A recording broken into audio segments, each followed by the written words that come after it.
नमस्कार दोस्तों, आप सभी का स्वागत है हमारे इस YouTube चैनल सरस्वती जी के क्लासेस में। दोस्तों, आज मैं आपके लिए प्रैक्टिस सेट 3 लेके आई हूँ, जिसमें बहुत ही इम्पोर्टेंट क्वेश्चन हैं जो कि आने वाले एग्जाम्स के लिए बहुत ही मददगार साबित होंगे। तो आइए शुरू करते हैं आज की क्लास और देखते हैं कि ये क्वेश्चन किस टाइप के क्वेश्चंस हैं और आप इसमें से कितने आंसर सही करते हैं। तो आइए शुरू करते हैं आज की क्लास। आज का जो पहला क्वेश्चन है ये है, झारखंड लोक सेवा आयोग विधिवत क्या है। ये जो झारखंड लोक सेवा आयोग है वो विधिवत क्या है। तो ये जो झारखंड लोक सेवा आयोग जो है वो एक संवैधानिक निकाय है। ये जो इसका जो गठन है वो अनुच्छेद 315 के तहत वर्ष 2002 में किया गया है।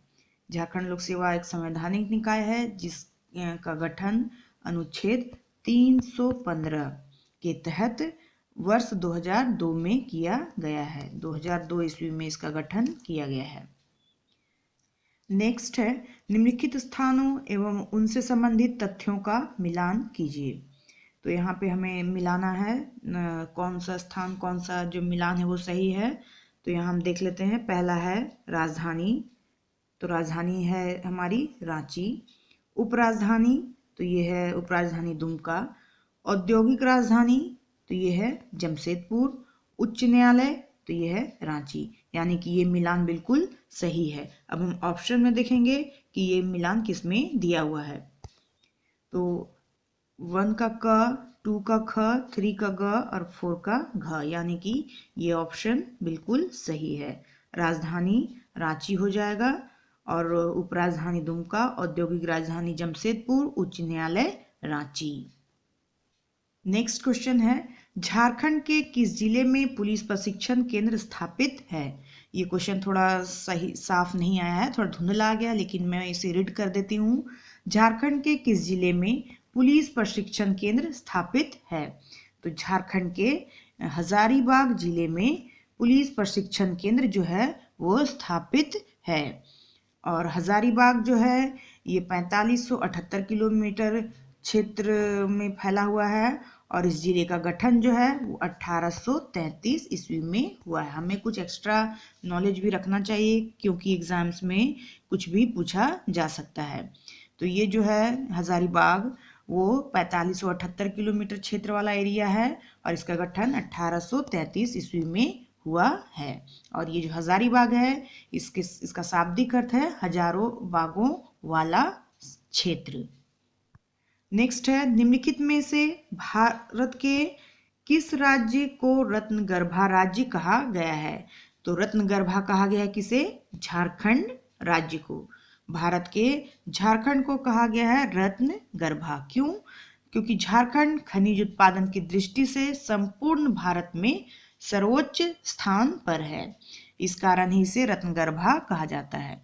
मूल्य की दृष्टि से भारत के कुल खनिज उत्पादन का 26% जो है उत्पादन 26% और उत्पादन की दृष्टि से देश के कुल खनिज उत्पादन का लगभग 40% जो है हिस्सा वो अकेले झारखंड से उत्खनित किया जाता है। यानी कि अगर मूल्य की दृष्टि से देखा जाए तो 26% और उत्पादन की दृष्टि से देखा जाए तो ये 40% हिस्सा जो है अकेले झारखंड से ही उत्खनित किया जाता है। नेक्स्ट है, तोपचांची अभ्यारण्य के मध्य स्थित एक खूबसूरत झील का चर्चित नाम क्या है। तो तोपचांची अभ्यारण्य के मध्य में जो झील है, जो खूबसूरत झील है, उसका नाम है हरी पहाड़ी। ये नाम है हरी पहाड़ी, लेकिन क्या है, ये एक झील है। तोपचांची अभ्यारण्य जो है इसकी स्थापना 1970 ईस्वी में हुई है और इसका कुल क्षेत्रफल है 8.75 वर्ग किलोमीटर और ये धनबाद जिला के अंतर्गत आता है।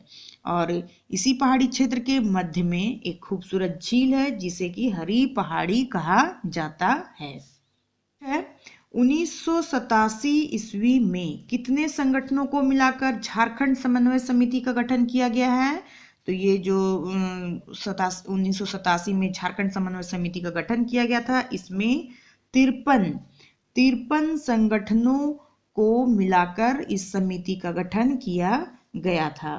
झारखंड आंदोलन में लगे विभिन्न दलों में समन्वय स्थापित करने के उद्देश्य से झारखंड समन्वय समिति यानी JCC इसका शॉर्ट फॉर्म है का गठन किया गया था।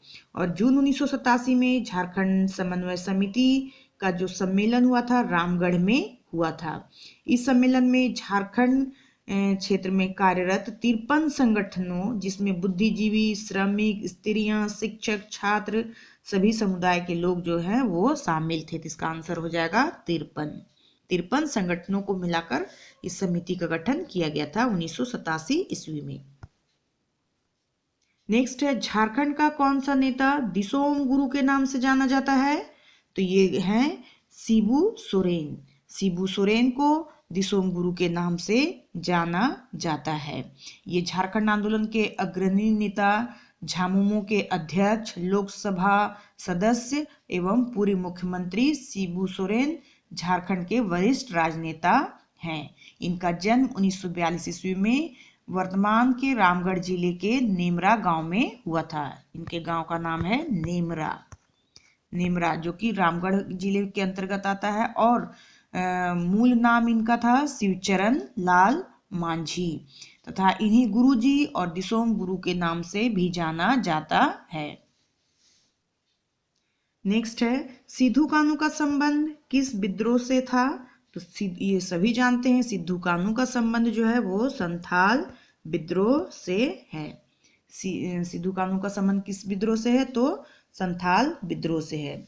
ये जो संथाल विद्रोह के नेता थे सिद्धू कान्हू, इन्होंने घोषणा किया कि ठाकुर जी यानी कि भगवान ने निर्देश दिया है कि आजादी के लिए अब हथियार उठा लो।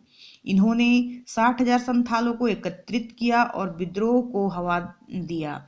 सिद्धू कान्हू के साथ चांद भैरव का भी नाम जुड़ा है।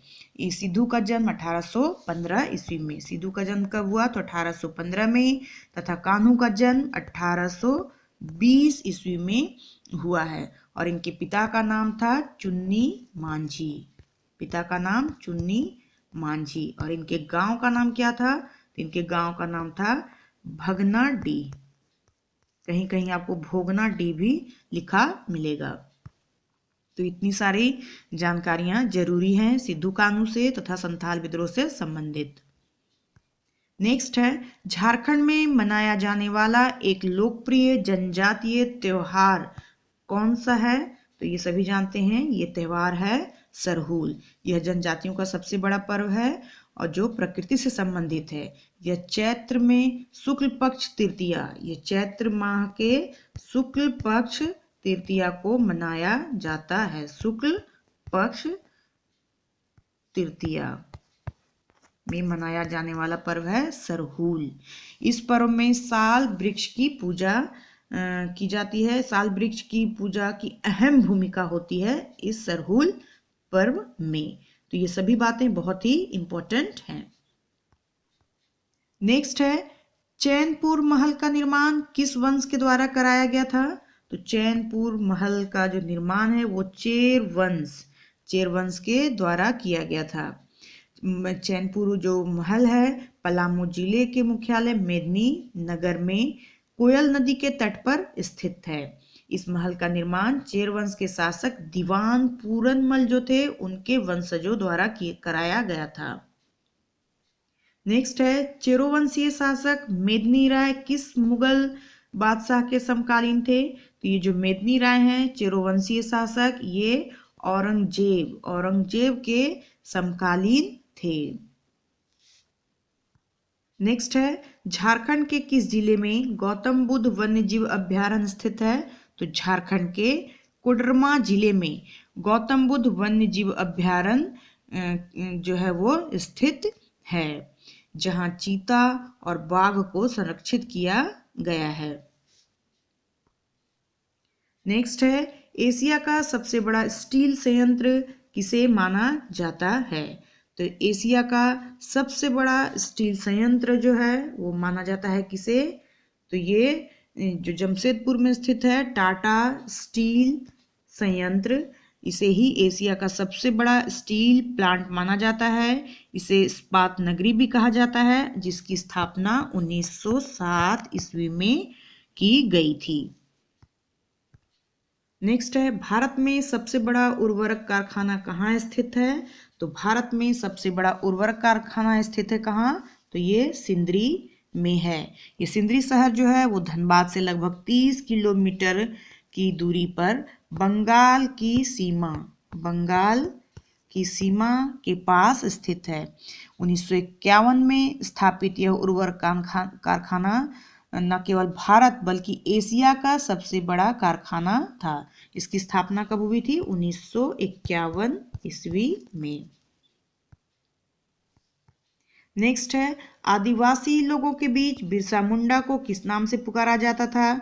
तो ये सर्वविदित है कि आदिवासी के बीच बिरसा मुंडा को धरती आबा के नाम से जाना जाता था या ये पुकारे जाते थे, जिसका अर्थ होता है धरती के पिता। विश्व पिता के अवतार आदि भी इन्हें कहा जाता था। नेक्स्ट है, वर्ष 2011 की जनगणना के अनुसार झारखंड का जनसंख्या घनत्व कितना है? तो 2011 की जनगणना के अनुसार झारखंड का जो घनत्व है वो है 414 व्यक्ति, और वही 2001 के आंकड़ों के अनुसार जनसंख्या घनत्व था 338 व्यक्ति। नेक्स्ट है, झारखंड राज्य में किस जगह को सिटी, ये मिसप्रिंट है, यहाँ पे सिटी हो जाएगा, सिटी ऑफ वाटरफॉल कहा जाता है। तो ये किसे कहा जाता है? तो सिटी ऑफ वाटरफॉल कहा जाता है रांची को। रांची झारखंड की राजधानी है। यहाँ पर अनेक जलप्रपात हैं, जिसके कारण इसे सिटी ऑफ वाटरफॉल कहा जाता है। नेक्स्ट है, झूम किससे संबंधित है? तो झूम जो है वो पहाड़िया से संबंधित है। ये क्या है? ये एक स्थानांतरित कृषि का प्रकार है जो पहाड़िया जनजाति के कृषि कर्म में प्रचलित है। नेक्स्ट है, झारखंड राज्य का सबसे ऊंचा पर्वत कौन सा है जिस पर जैनियों का एक प्रमुख तीर्थ स्थल है? तो ये है पारसनाथ, जो कि गिरिडीह जिले में है। पारसनाथ पहाड़ी पर ये सबसे, जो पारसनाथ पहाड़ी है ये झारखंड का सबसे ऊंचा पहाड़ है। इसकी ऊंचाई लगभग 1365 मीटर है और यह जैनियों का प्रमुख तीर्थ स्थल है, जिसे सम्मेद शिखर भी कहा जाता है। और ऐसा माना जाता है जैन मतानुसार कि यहाँ पार्श्वनाथ को निर्वाण प्राप्त हुआ था। नेक्स्ट है, खड़िया जनजाति के लोग कितने वर्ग में बटे हुए हैं? तो खड़िया जनजाति के लोग जो हैं वो खड़िया जनजाति के लोग 3 वर्गों में बटे हुए हैं। ये जो खड़िया है प्रजातीय दृष्टि से ये प्रोटोस्ट्रोलाइड समूह में रखा जाता है और इस जाति के लोगों को 3 भाग में बांटा जाता है। पहला है पहाड़ी खड़िया, दूसरा है दूध खड़िया और तीसरा है ढेलकी खड़िया। नेक्स्ट है, चांडिल डैम किस नदी पर स्थित है? तो ये जो चांडिल डैम है वो स्वर्ण रेखा नदी पर स्थित है। यह स्वर्ण रेखा नदी घाटी परियोजना के तहत 1982 ईस्वी से प्रारंभ की गई थी, जिसका मुख्य उद्देश्य क्या था? तो इसका मुख्य उद्देश्य था बाढ़ नियंत्रण करना, भूमि संरक्षण करना, सिंचाई की सुविधा उपलब्ध कराना, औद्योगिक जल निस्तारण और जल विद्युत का उत्पादन तथा इस परियोजना के तहत जो है चांडिल, गालुडी और ईचा बांध बनाए जाने हैं।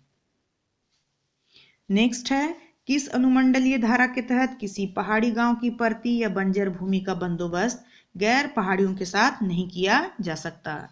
तो ये जो है कौन सा धारा है ये, या कौन सा अनुमंडलीय धारा है जिसके तहत किसी पहाड़ी गांव की जो परती या बंजर भूमि होती है उसका बंदोबस्त गैर पहाड़ियों के साथ नहीं किया जा सकता? तो ये जो धारा है वो है धारा 41 धारा 41 के अनुसार जो है किसी पहाड़ी गांव की परती या बंजर भूमि का बंदोबस्त जो है वो गैर पहाड़ियों के साथ नहीं किया जा सकता है।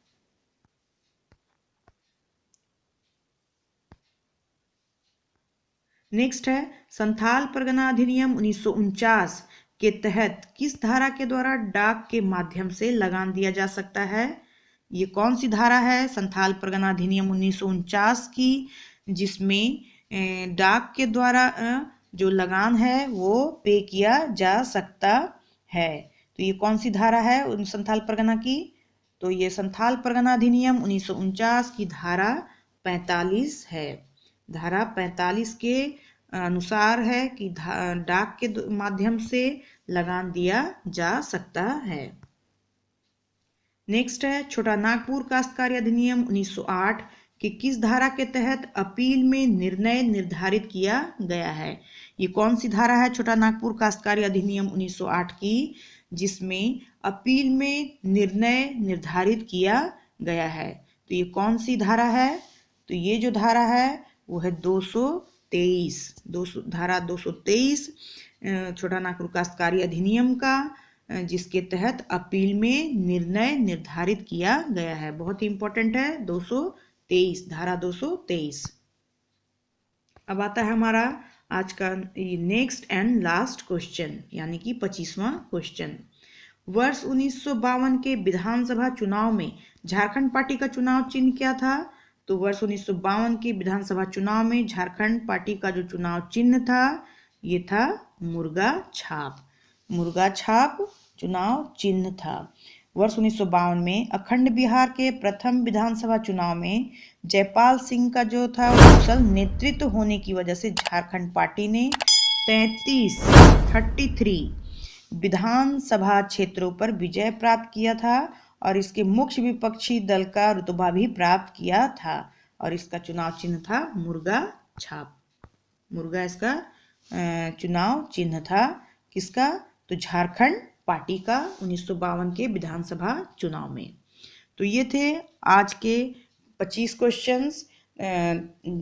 अब आप इसके आंसर दीजिए और आप कमेंट के द्वारा बताइए कि आपने कितने आंसर जो हैं वो सही किए हैं, आपको ये सेट कैसा लगा और आगे और आप किस तरह के क्वेश्चन चाहते हैं ये सभी कमेंट के द्वारा आप हमें बता सकते हैं, ताकि हम आपके अनुसार ही आपके सामने क्वेश्चन जो है वो प्रस्तुत कर सकें। तो आज के लिए बस इतना ही। नेक्स्ट वीडियो में हम फिर मिलते हैं नेक्स्ट सेट के साथ। तब तक के लिए धन्यवाद। जय हिंद, वंदे मातरम।